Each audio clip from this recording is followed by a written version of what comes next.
Youth అంతా enjoyment అనగానే వెంటనే చిల్ అవ్వడానికి గుర్తొచ్చే ప్లేస్ గోవా. సో, గోవా బీచ్‌లలో ఎంత క్రౌడ్ ఉన్నా సరే, మన యూత్ అంతా కూడా ఈ తెలుగు అంటే తెలంగాణ, ఆంధ్రప్రదేశ్ అని గాకుండా సదరన్ స్టేట్స్ అంతా కూడా ముఖ్యంగా గోవా పేరెత్తుతారు. ఎక్కువగా గోవాకెళ్ళిపోదాం పదా! లేదు అంటే ఈసారి ఈ వీకెండ్ గోవాకెళ్దాం. లేదంటే ఈసారి ఎంజాయ్ చేయడానికి గోవాకెళ్దాం. ఇట్లా ఎవరి ప్లాన్స్ వారికుంటాయి. ఎందుకు అంటే గోవాలో బీచెస్ ఉంటాయి. కానీ ఆంధ్రప్రదేశ్‌కి అత్యంత పొడవైన తీరరేఖ ఉంటుంది. చాలా బీచ్‌లు ఉన్నప్పటికిని కూడా ఎందుకో ముందు నుంచి కూడా ఆంధ్రప్రదేశ్ బీచ్‌లంటే పెద్దగా ఇంట్రెస్ట్ చూపరు.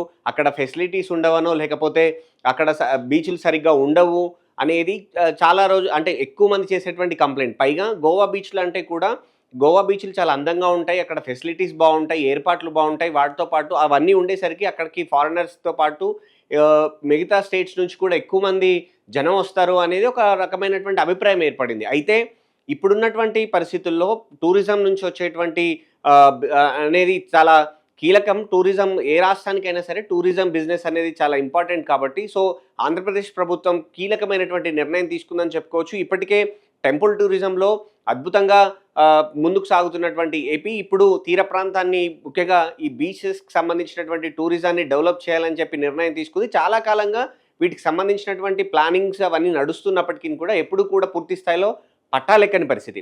కానీ ఇప్పుడు ప్రభుత్వం చాలా కీలకమైనటువంటి నిర్ణయం తీసుకోవడంతో పాటు అధికారికంగా ఉత్తర్వులు కూడా జారీ చేసింది. దాని ప్రకారం ముఖ్యంగా మొదట 2 బీచ్‌లు అంటే విశాఖపట్నం బీచ్‌తో పాటు సూర్యలంక బీచ్‌కి సంబంధించినటువంటి అక్కడ టూరిజం బిజినెస్‌ని పెంచాలి, టూరిజంని ప్రోత్సహించాలన్నటువంటి ఉద్దేశంతోటి ఆ 2 బీచ్‌లకు సంబంధించి కొన్ని కీలకమైనటువంటి మార్గదర్శకాలను రిలీజ్ చేసింది. అక్కడ బీచ్‌ల దగ్గర ఏదైతే గోవాలో ఎలాగైతే ఉంటుందో అట్లాంటి అన్ని అంటే శాశ్వత నిర్మాణాలు కాకుండా తాత్కాలిక నిర్మాణాలు చేసుకోవచ్చు. అందుకోసం లైసెన్సులు జారీ చేస్తామని ప్రకటించడం జరిగింది. అందుకు సంబంధించినటువంటి ఉత్తర్వులు కూడా జారీ చేసింది.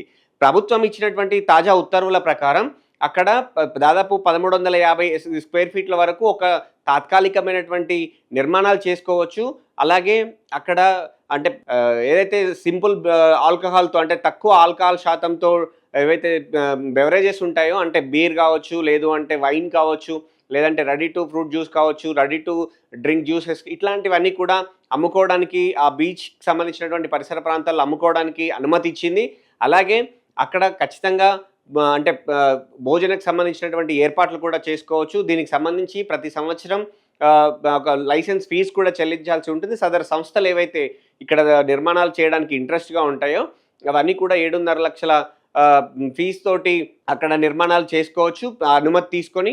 సో, అక్కడే దీనికి సంబంధించినటువంటి ఏదైతే తక్కువ ఆల్కహాల్ శాతం కలిగినటువంటి ఏవైతే డ్రింక్స్ ఉంటాయో వాటిని కూడా అమ్ముకోవచ్చని చెప్పింది. అలాగే ప్రతి ఏటా 10% ఫీజు అనేది హైక్ ఉంటుంది సదరు సంస్థలకు. అలా 3 ఏళ్లకు సంబంధించినటువంటి లైసెన్స్‌ని ఒకసారి జారీ చేస్తుందని చెప్పింది. అలాగే ఇక్కడ అంటే ఎక్కువ మోతాదులో ఉన్నటువంటి ఆల్కహాల్‌ని అమ్మడానికి వీల్లేదు. అలాగే లౌడ్ స్పీకర్‌లతో పాటు అంటే భారీ శబ్దాలొచ్చేలాగా లేదంటే పెద్ద పెద్ద ఫంక్షన్‌లు ఏర్పాటు చేసే వాటికి మాత్రం నిషేధించింది. అలాగే అక్కడ ఏదైతే ఇప్పుడు స్టాల్స్ లాగా ఇవి ఏర్పాటు చేస్తారో అక్కడ ఇటు పురుషులకి, స్త్రీలకి సెపరేట్‌గా టాయిలెట్స్ ఉండాలి. అలాగే పార్కింగ్ ఫెసిలిటీ ఉండాలి. అలాగే వీటన్నిటికి సంబంధించి ఫుడ్ లైసెన్స్‌లు ఉండాలి, ట్రేడ్ లైసెన్స్‌లు ఉండాలి. అలాగే లోకల్‌కి సంబంధించినటువంటి స్థానికంగా ఉన్నటువంటి ప్రభుత్వ సంస్థల నుంచి అనుమతి కూడా తీసుకోవాలి అని చెప్పింది.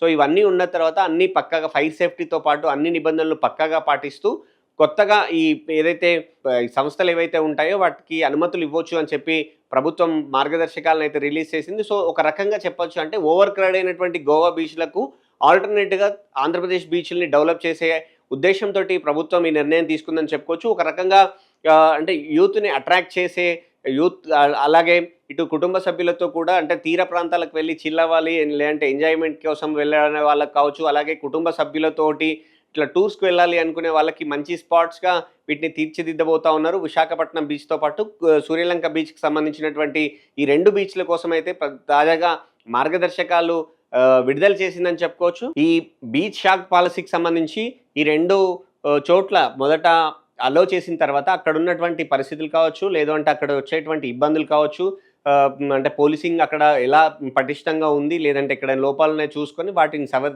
సరిదిద్దుకున్న తర్వాత మిగతా చోట్ల కూడా దీన్ని ఎక్స్‌టెండ్ చేసే అవకాశాలైతే కనపడుతున్నాయి. ఓవరాల్‌గా మాత్రం అంటే ఒక ఇప్పటివరకు బీచ్లు అంటే గోవా లేదంటే ఆ తర్వాత కొంతమంది ఇప్పుడు యూత్ ఎక్కువగా పుదుచ్చేరి వైపు మొగ్గు చూపుతున్న నేపథ్యంలో ఇప్పుడు అంటే ఇటు అన్ని రకాలుగా ఇప్పుడు గోదావరి జిల్లాలో మంచి టూరిజం స్పాట్స్ ఉన్నాయి. అలాగే టెంపుల్ టూరిజం స్పాట్స్ ఉన్నాయి. సో, ఇప్పుడు ఇది కూడా చేస్తే ఓవరాల్‌గా కుటుంబ సభ్యులందరూ కూడా అన్ని రకాల టూరిజం స్పాట్స్ డెవలప్ చేసినట్టు ఉంటుంది. అప్పుడు ఫ్యామిలీస్ కావచ్చు, అలాగే యూత్ కావచ్చు ఎక్కువగా టూరిజం వైపు అంటే టూరిజం కోసం ఏపీ వైపు చూస్తారు అనే ఉద్దేశంతోటి ఈ నిర్ణయం తీసుకున్నట్టుగా తెలుస్తుంది.